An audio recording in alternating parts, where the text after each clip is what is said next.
Hi, this is LaTasia Cofield reporting for Microsoft with NAMIC. I am super excited to be here. We'll be discussing women in tech, how the NFLPA is making a difference and how their policies are helping with inclusion and how it's trickling over into other industries to accommodate for diversity. I'm here with Takesha Thomas. She's the Strategic Account Manager here at Microsoft. So thank you so much for joining me. I'm so excited to get your point of view as a woman in tech, woman of color in tech, fabulous. There's different intersectionalities. It's like a lot happens. Yeah. Okay, wonderful. So what are some of the some best practices in being seen, heard, and understood in a male-dominated industry? To be honest, it becomes difficult when you have a lot of different men who are also feeling empowered. And sometimes I think that this issue is not necessarily siloed to the tech industry. It's like an industry thing overall.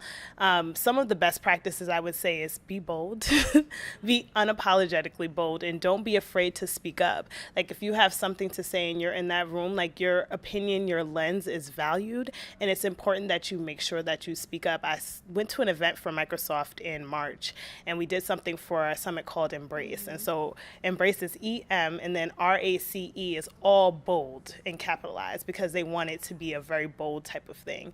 And we had an open and honest dialogue about the different things that we were experiencing. So we talked about things from race relation to gender issues. And when we foster that type of conversation in that environment, I think it helps to push the culture forward a lot. So I would say that 1, we have to be bold. 2, we have to be open. 3, we have to be honest. And 4, you have to be willing to do the work as an ally, because so many times we have people who come into the industry and they say that they're allies, but they're inactive allies. Like the burden shouldn't be on the marginalized group to help them. So what I like to do is replace that. So I can't come in and say I'm uncomfortable and then you tell me like, oh, okay, figure out a way to make yourself comfortable. No, you as the ally should be trying to figure out how to make me comfortable. So I think those are just a couple of tips and tricks I would keep in mind if you're trying to push that forward. Girl, preach. I am here with Tasha Ross, Senior Manager of Talent Acquisition at Viacom. We tend to find that most recruiting efforts or most recruiting managers hire people that are familiar or comfortable, and sometimes that person looks just like the person that's hiring them.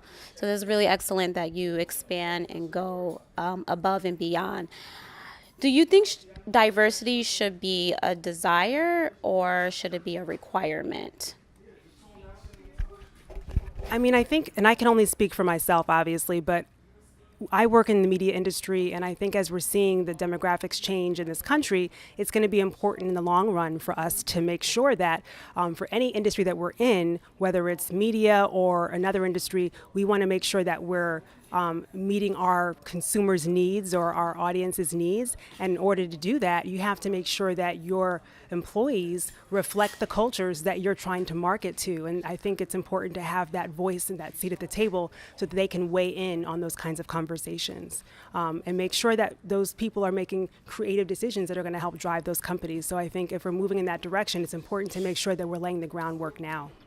I'm here with Bahati Van Pelt, Executive Director of the Trust, powered by the NFLPA. And that was such a powerful panel discussion you had. Thank you. Really took us deep into what you do in terms of transitioning players from NFL life to civilian life. And considering how most of your NFL retirees pursue careers in broadcasting, entrepreneurship, and coaching, how do they successfully assimilate and how do they accommodate for diversity? Well, the coaching piece is probably the area that they're most familiar with because they spent so much time interacting with their own coaches.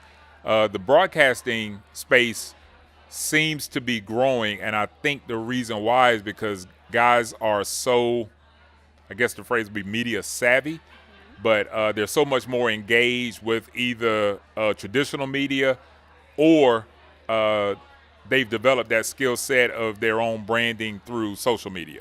which has really been helpful to guys that maybe don't play in the major markets, but have been able to carve out their own niche because of social media.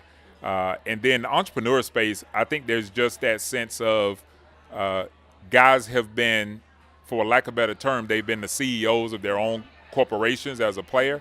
And so now they're figuring out, how can I transition and do the same thing in the business world? So I'm not surprised that those are the top 3 areas that guys transition into.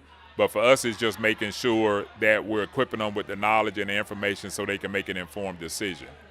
Excellent. And I have one more question for you. Okay. What are their interests in tech?